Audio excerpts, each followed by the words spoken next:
Amazon के जंगलों में जहां घना अंधेरा है, जहां इंसान की पहुंच नहीं है, जहां सूरज की रोशनी भी जमीन तक नहीं पहुंच पाती, वहां जमीन के नीचे कुछ ऐसा दफन है जो हजारों साल पहले किसी इंसान ने बनाया था।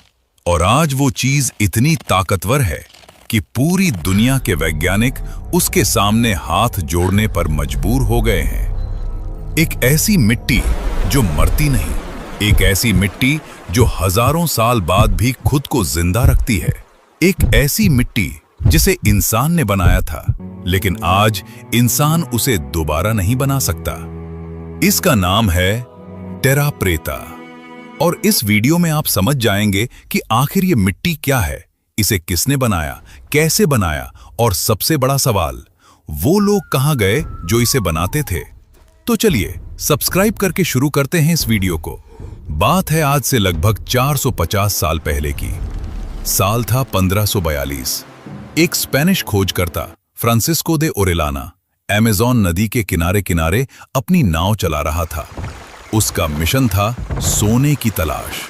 एल दोरादो, वो शहर जिसके बारे में कहा जाता था कि वहां सोने की सड़कें हैं, सोने के महल हैं। लेकिन जो उसने देखा वो सोने से भी ज्यादा चौंकाने वाला था। नदी के किनारे उसे दिखी हजारों की तादाद में बस्तियां, घर, लोग, इतने लोग कि उसने अपनी डायरी में लिखा, यहां की आबादी इतनी घनी है जितनी मैंने यूरोप में भी नहीं देखी। अब सोचिए, अमेज़न का जंगल, जहां की मिट्टी इतनी बंजर है कि उसमें कुछ उगता ही नहीं, जहां बारिश इतनी होती है कि जमीन के सारे पोषक तत्व बह जाते हैं, वहां लाखों लोग कैसे रह सकते हैं? वो खाते क्या थे? और उन्होंने इस बंजर जमीन को इतना उपजाऊ कैसे बनाया कि लाखों पेट भर सकें? यही वो सवाल है जिसने 20वीं सदी के वैज्ञानिकों की नींद उड़ा दी। अमेज़न की मिट्टी को समझने के लिए पहले आपको ये जानना होगा कि ये जंगल असल में कितना धोखेबाज है। ऊपर से देखो तो हरियाली ही हरियाली, लेकिन जमीन के नीचे एक बहुत बड़ा झूठ। दरअसल अमेज़न के जंगल की मिट्टी, जिसे वैज्ञानिक ऑक्सीसॉल कहते हैं, दुनिया की सबसे बंजर मिट्टियों में से एक है। यहाँ हर साल इतनी बारिश होती है कि जमीन के सारे मिनरल्स और न्यूट्रिएंट्स बह जाते हैं। यहाँ की मिट्टी लाल और पीली है और इसमें नाइट्रोजन, फास्फोरस, कैल्शियम, यानी पेड़ पौधों की जिंदगी के लिए जरूरी हर चीज नाम मात्र की है। तो फिर ये जंगल इतना घना कैसे है? क्योंकि यहाँ के पेड़ों ने एक कमाल की तरकीब ढूंढ ली है। वो अपने गिरे हुए पत्तों और मरे हुए जीवों से इतनी तेजी से न्यूट्रिएंट्स लेते हैं कि वो जमीन में जाने से पहले ही उन्हें खींच लेते हैं। लेकिन इंसान के लिए इस मिट्टी में खेती करना लगभग नामुमकिन। और यहीं से शुरू होती है टेरा प्रेता की असली कहानी। 1870 का दशक। एक अमेरिकी वैज्ञानिक हर्बर्ट स्मिथ अमेज़न के जंगलों में घूम रहे थे। तभी उनकी नजर पड़ी कुछ ऐसा जो उन्हें होना ही नहीं चाहिए था। लाल और पीली बंजर मिट्टी के बीच काली मिट्टी के बड़े बड़े टुकड़े, गहरी चमकदार एकदम काली मिट्टी। उन्होंने सोचा शायद कोई जंगल की आग का असर होगा और आगे बढ़ गए। लेकिन जब 20वीं सदी में वैज्ञानिकों ने इस काली मिट्टी के नमूने उठाए और लैब में ले गए, तब जो रिपोर्ट आई उसने पूरी साई कम्युनिटी को हिलाकर रख दिया। इस मिट्टी में नाइट्रोजन आसपास की मिट्टी से 3 गुना ज्यादा, फास्फोरस 4 गुना ज्यादा, कैल्शियम 5 गुना ज्यादा और कार्बन इतना ज्यादा कि वैज्ञानिक अपनी आंखों पर यकीन नहीं कर पाए। लेकिन सबसे बड़ा झटका अभी बाकी था। ये मिट्टी प्राकृतिक नहीं थी, यानी ये मिट्टी खुद नहीं बनी थी। किसी इंसान ने हजारों साल पहले इसे जानबूझकर बनाया था।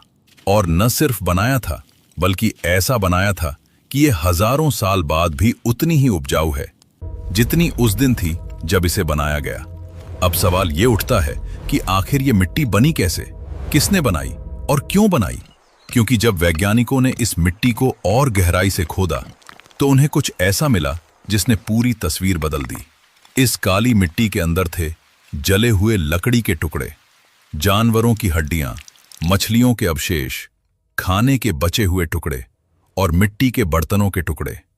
ये कोई कचरे का ढेर नहीं था, ये एक रेसिपी थी, एक ऐसी रेसिपी जिसे हजारों साल पहले किसी बहुत समझदार इंसान ने सोच समझकर तैयार की थी। लेकिन इन सब चीजों में सबसे जरूरी चीज थी बायोचार, यानी लकड़ी को एक खास तरीके से जलाकर बनाया गया कोयला। और यही वो चीज थी जिसने इस मिट्टी को अमर बना दिया। आप सोच रहे होंगे, कोयला तो कोयला होता है, इसमें खास क्या है? तो समझिए, जब लकड़ी को बिना ऑक्सीजन के एक खास तापमान पर जलाया जाता है तो वो पूरी तरह राख नहीं बनती, बल्कि उसका कार्बन एक ऐसी स्ट्रक्चर में बदल जाता है जो स्पंज की तरह होती है। इस कार्बन स्ट्रक्चर में लाखों करोड़ों छोटे छोटे छेद होते हैं और यही छेद पानी को रोकते हैं, न्यूट्रिएंट्स को थामते हैं और सबसे जरूरी, लाखों सूक्ष्म जीवों को रहने की जगह देते हैं। यानी प्राचीन अमेज़न के लोगों ने एक ऐसा घर बनाया था मिट्टी के अंदर, जहां अरबों की तादाद में बैक्टीरिया, फंगाई और दूसरे सूक्ष्म जीव रहते थे। और यही सूक्ष्म जीव मिलकर उस मिट्टी को हर साल और ज्यादा उपजाऊ बनाते जाते थे। यहां एक वीडियो को लाइक करने की बात करें तो अगर ये जानकारी आपको अब तक इंटरेस्टिंग लग रही है तो एक लाइक जरूर करें, क्योंकि ये कहानी अभी और गहरी होने वाली है। अब वैज्ञानिकों के सामने एक और बड़ा सवाल था। ये मिट्टी अमेज़न में सिर्फ एक जगह नहीं थी। जब उन्होंने पूरे अमेज़न बेसिन में सर्वे किया तो ये काली मिट्टी जगह जगह मिली। ब्राजील में, पेरू में, कोलंबिया में, वेनेजुएला में, कुल मिलाकर लगभग 500 से ज्यादा अलग अलग जगहों पर। और इन जगहों का कुल क्षेत्रफल लगभग 5 लाख वर्ग किलोमीटर, यानी पूरे फ्रांस के साइज से भी बड़ा इलाका। इसका मतलब क्या था? इसका मतलब था कि यह काम किसी एक इंसान ने या किसी एक छोटी सी जनजाति ने नहीं किया था। यह काम था एक पूरी सभ्यता का, एक विशाल, संगठित और बेहद बुद्धिमान सभ्यता का, जो अमेज़न के जंगलों में फली फूली थी।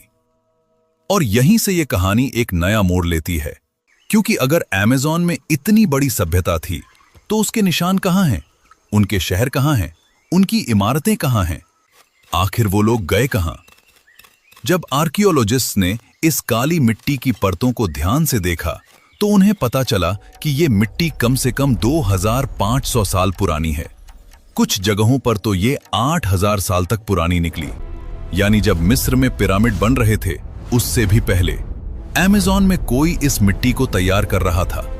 और इस मिट्टी की एक और बात जो सबको चौंका देती है वो ये कि ये मिट्टी खुद को रिपेयर करती है।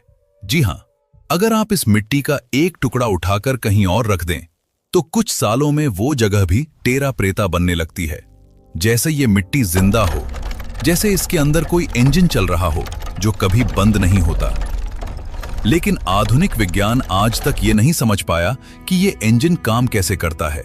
वैज्ञानिकों ने जब इस मिट्टी के सूक्ष्म जीवों का अध्ययन किया तो पाया कि इसमें बैक्टीरिया और फंगी की वो प्रजातियां हैं जो दुनिया में और कहीं नहीं मिलती। यानी ये सूक्ष्म जीव सिर्फ टेरा प्रेता में ही जीते हैं। और यही सूक्ष्म जीव मिलकर एक ऐसा नेटवर्क बनाते हैं जो मिट्टी को लगातार पोषण देता रहता है। जैसे किसी शहर में बिजली का जाल हो, हर घर तक पहुंचता हो, बिना रुके, बिना थके। लेकिन इस नेटवर्क को बनाने का तरीका आज भी किसी को नहीं पता।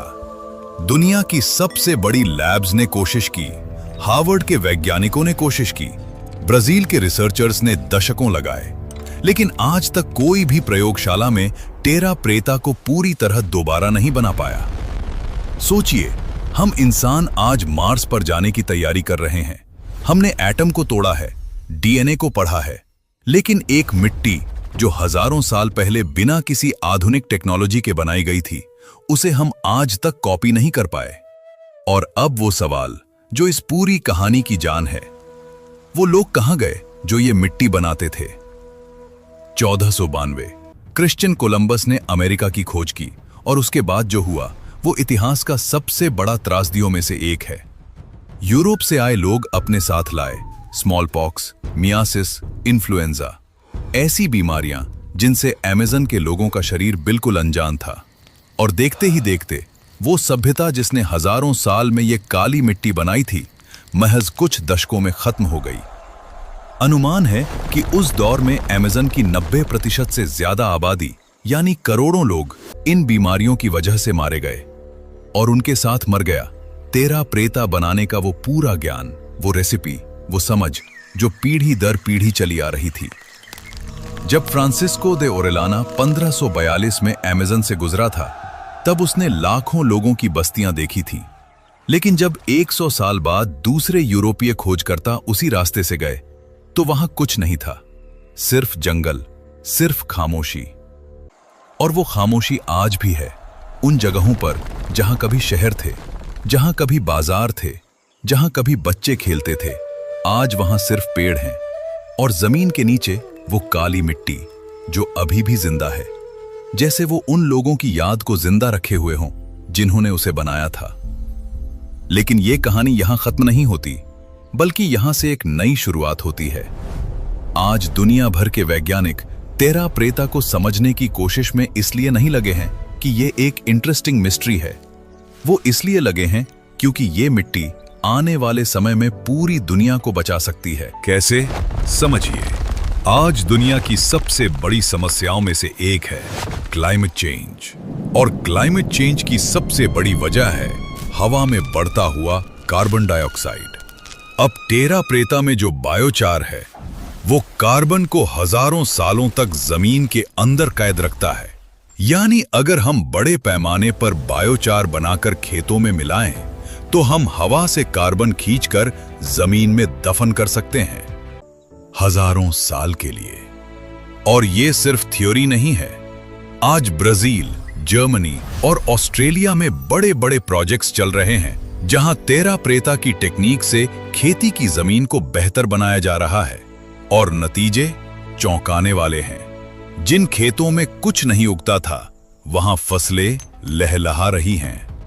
तो सोचिए, हजारों साल पहले अमेज़न के जंगलों में रहने वाले उन लोगों ने बिना किसी यूनिवर्सिटी के, बिना किसी लैब के, बिना किसी मॉडर्न साइंस के एक ऐसा सॉल्यूशन बना दिया था जो आज 21वीं सदी में पूरी दुनिया के काम आ सकता है। तेरा प्रेटा सिर्फ एक मिट्टी नहीं है, ये एक सबूत है कि इंसानी बुद्धि का कोई युग नहीं होता। ये एक सबूत है कि जो सभ्यता हम भूल चुके हैं, वो हमसे ज्यादा समझदार थी। और ये एक सबूत है कि जमीन के नीचे अभी भी बहुत कुछ दफन है जो हमें खोजना बाकी है। अगर ये कहानी आपको सोचने पर मजबूर कर गई, तो एक कमेंट जरूर करें कि आपको इसमें सबसे ज्यादा कौन सी बात ने चौंकाया। और हां, अगर आप चाहते हैं कि ऐसी और गहरी सच्ची कहानियां आप तक पहुंचती रहें, तो इस चैनल को अभी सब्सक्राइब कर लीजिए, क्योंकि दुनिया में अभी बहुत सी ऐसी कहानियां बाकी हैं जो आपका नजरिया बदल देंगी। और तेरा प्रेता आज भी अमेज़न के जंगलों में जिंदा है, चुपचाप, खामोशी से, हजारों साल का राज अपने अंदर समेटे।